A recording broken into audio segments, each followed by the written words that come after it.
Les chiffres sont implacables et personne n'ose les regarder en face. 38% des adultes entre 25 et 54 ans en sont célibataires en 2023, contre 29% en 1990. Une explosion de la solitude sans précédent dans l'histoire humaine. Mais voici ce qu'on te cache. Ce sont les hommes qui paient le prix fort. 39% d'entre eux sont seuls, contre 36% des femmes. La révolution des relations n'a pas créé plus de bonheur, elle a semé un champ de ruines émotionnelles où personne ne trouve son compte. On t'a menti. La libération ne t'a pas rendu plus heureux ou heureuse.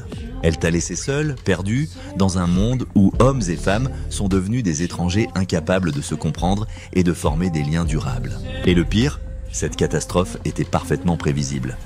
Voilà. Stop, avant de continuer, voulez-vous bien écouter ça? Si vous mettez un like, Dieu aide Ukraine, Dieu aide Afrique.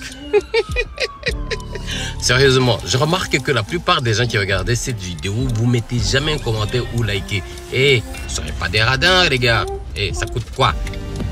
Cliquez, explosez-moi ça. N'oubliez pas, hein? Dieu aide Ukraine, Dieu aide Afrique. Allez, continuons. Le grand mensonge, tout ce que l'on t'a fait croire est faux. Les femmes indépendantes seront plus heureuses. C'est ce qu'on t'a vendu pendant des décennies. La réalité?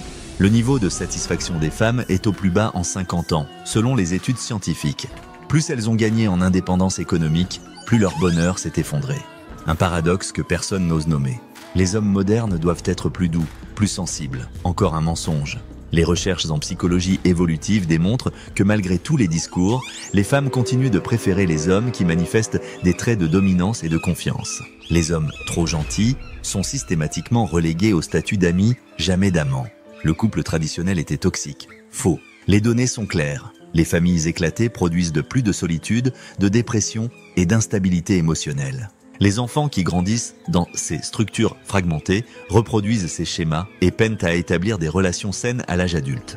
Comment se fait-il que personne n'ose en parler? Pourquoi continue-t-on à nous mentir alors que les preuves scientifiques sont accablantes? Ce qu'on nous a vendu comme une avancée sociale majeure était peut-être notre plus grande erreur collective. Le carnage actuel, l'enfer des relations modernes.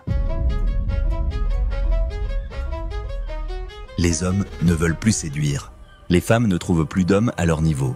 Nous sommes devenus des étrangers l'un pour l'autre, séparés par un gouffre d'incompréhension que personne ne sait plus comment traverser. Les couples ne durent plus. L'engagement est mort. La confiance aussi.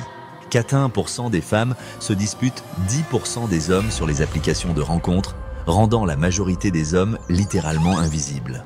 Nous sommes officiellement la génération la plus seule de l'histoire. Les femmes ont gagné leur indépendance économique, mais à quel prix ? Elles sont plus malheureuses que jamais, piégées entre des attentes professionnelles écrasantes et des désirs relationnels impossibles à satisfaire. Pourquoi les femmes modernes pleurent-elles en cachette? Pourquoi les thérapies et antidépresseurs n'ont jamais été autant prescrits?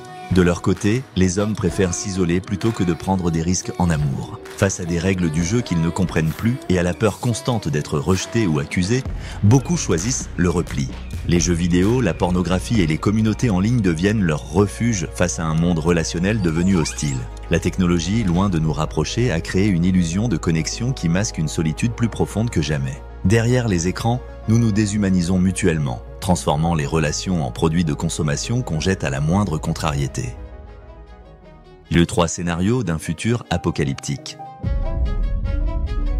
L'extinction des relations. Si la tendance actuelle se poursuit, nous nous dirigeons vers un monde où les hommes abandonneront totalement le jeu des relations. Les études montrent une augmentation exponentielle des hommes qui choisissent sciemment de se retirer du marché amoureux, préférant la paix de la solitude au chaos émotionnel des relations modernes. Les femmes, de plus en plus indépendantes économiquement mais de plus en plus seules émotionnellement, devront faire face à un choix impossible. Abaisser leurs standards ou accepter une vie sans partenaire stable. Les enfants à venir grandiront sans repère masculin, perpétuant et amplifiant les dysfonctionnements relationnels. Ce que ça donne dans 30 ans, les couples traditionnels deviennent une rareté, privilège des élites. Les taux de natalité s'effondrent dans une spirale démographique sans précédent.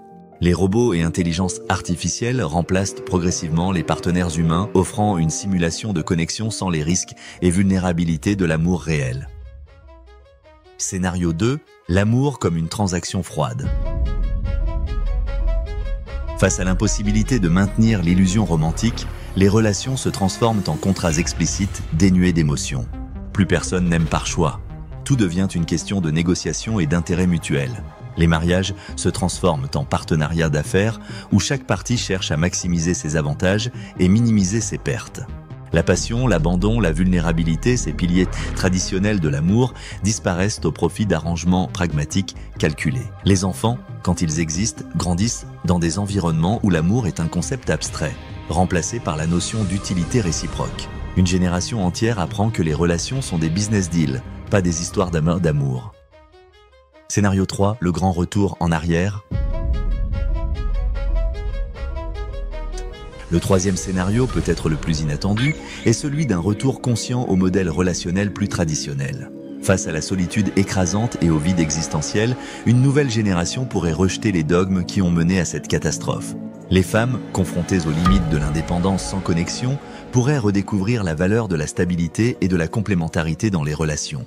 Les hommes, libérés de la paralysie et de la confusion actuelle, pourraient réapprendre à séduire et à s'engager sans honte. Ce grand retour en arrière ne serait pas une régression, mais une renaissance. Un choix conscient après avoir expérimenté les conséquences désastreuses de l'éclatement des rôles traditionnels. Un choc générationnel se prépare où les jeunes pourraient rejeter massivement les valeurs qui ont conduit leurs parents à la solitude et au désespoir. Quel scénario te fait le plus peur ? Es-tu prêt à accepter que tout ce qu'on t'a enseigné sur les relations modernes était peut-être fondamentalement erroné ? Sommes-nous condamnés ? La vérité que personne n'ose dire.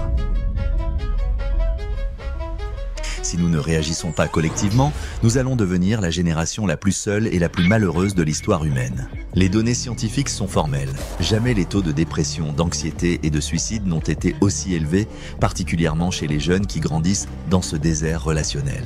Ne laisse pas les médias te convaincre que tout cela est normal ou progressiste. Ce n'est pas normal de vivre sans connexion profonde. Ce n'est pas progressiste de détruire les structures qui ont permis aux humains de coexister et de s'épanouir pendant des millénaires.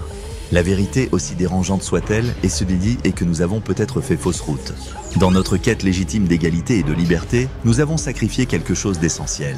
Notre capacité à former des liens durables, à nous engager malgré l'incertitude, à aimer malgré les imperfections. Es-tu prêt à questionner les dogmes qui nous ont menés ici ? Crois-tu que nous puissions encore reconstruire des ponts entre hommes et femmes ? Ou sommes-nous déjà condamnés à l'isolement et à l'aliénation ? Laisse un commentaire. Penses-tu que nous sommes déjà au point de non-retour ? Ou existe-t-il encore un espoir de réconciliation entre les sexes dans ce monde fracturé ? Si cette analyse t'a fait réfléchir, partage-la. La première étape vers un changement est la reconnaissance du problème que personne n'ose nommer. Et peut-être, ensemble, pourrons-nous commencer à reconstruire ce que nous avons perdu. N'oubliez pas de mettre un like, de commenter, de vous abonner. Sinon, Dieu pas aider Africains, pas aider Ukrainiens. Et donc, ça sera de votre faute si vous ne faites pas ça. Allez, je vous dis à bientôt. Bye bye.